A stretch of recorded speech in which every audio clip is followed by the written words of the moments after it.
Hello everybody, I am back guys, and I have to say, after my last video was banned for hate speech, I had to take a breather. I was a little annoyed. But, you know, that's all water under the bridge, and let's hop it right into the topic at hand, which is the culture war that continues to rage. It seems like things are happening faster than I can cover. Make no mistake, people, the legion of social justice warriors and feminists have placed their boot on the necks of all that have bent the knee to their authority. They will never give an inch, and they will always take a mile. That being said, it should come as absolutely no surprise that feminists, in their quest for world domination, have once again ruined the livelihoods of a group of attractive females. The NFL has announced that cheerleaders are a thing of the past, bowing low to the vocal minority, like so many other mighty industries before them.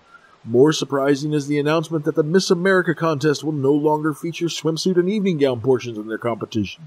I find this particularly funny because, let's face it, guys and gals, no one is watching Miss America for the brains and personality that's put on display. Recent polls have shown a fifth of Americans can't locate the U.S. on a world map. Why do you think this is?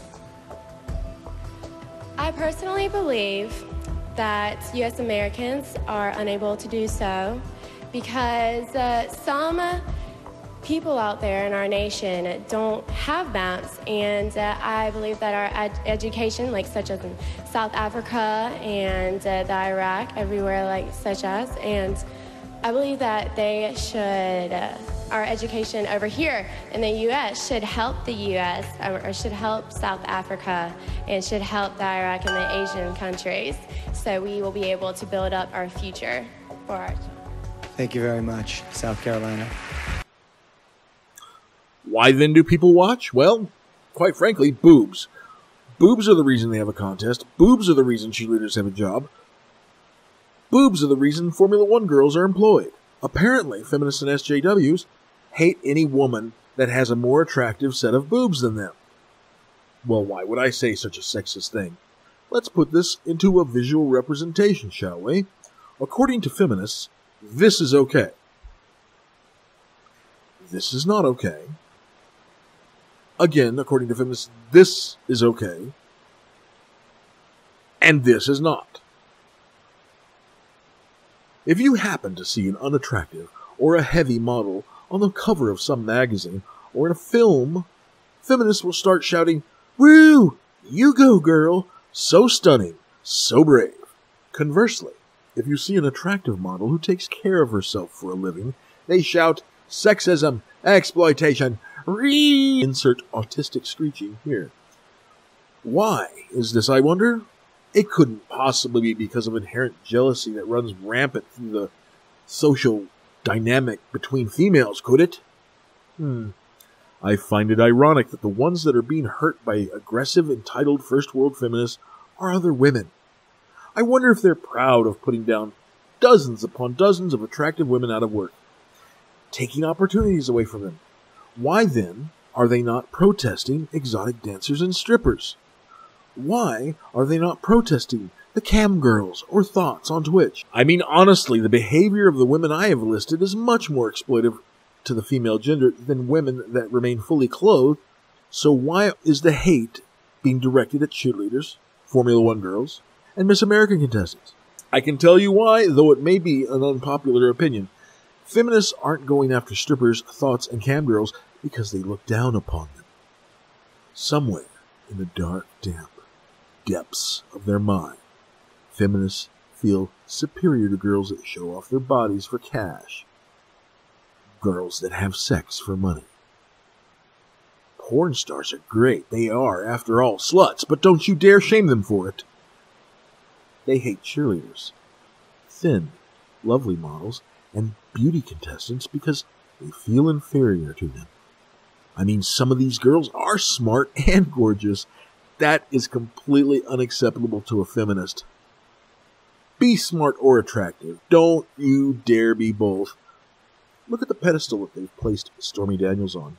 How wonderful! What an independent woman! She's a mother! Let's be clear. They pretend to admire her because secretly they can look down on her. She is a loose woman. No matter how much prettier she is than them, they always feel like they have a leg up on her, because a slut is only virtuous in the mind of a feminist or a leftist when that slut is unattractive or immoral. Now don't look at me. I don't make these rules. I just observe and mock them. So while there have been casualties in the culture war, there have been a few key victories in the last week or so that are heartening, and I wanted to skim over them so we can have a happy ending to this video.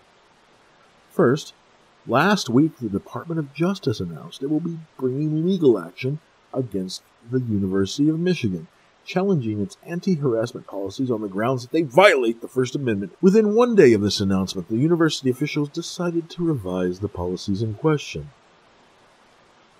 The president of Student Life said, and I quote, "The revised definitions more precisely and accurately reflect the commitment of freedom of expression that has always been expressed in the statement itself."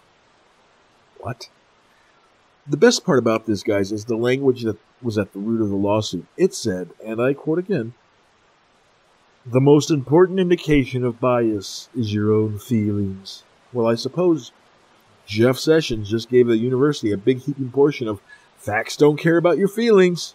Moving right along, the second victory came from Valve, the company that runs Steam, and that has told the censorship-happy left to basically go pound sand. Predictably, the left-leaning gaming outlets spurred out in epic fashion. Steam is allowing any content that is not illegal or an obvious troll to be allowed on its platform.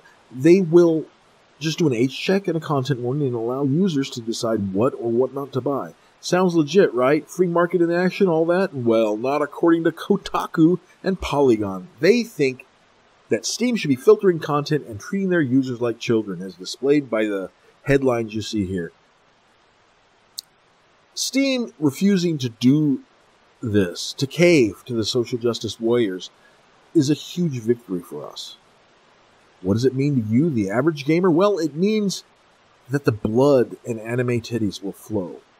And much like the spice, he who controls the anime boobs controls the universe. It's a known fact. Anyway, thank you for watching, guys. Boosh the like and subscribe buttons below.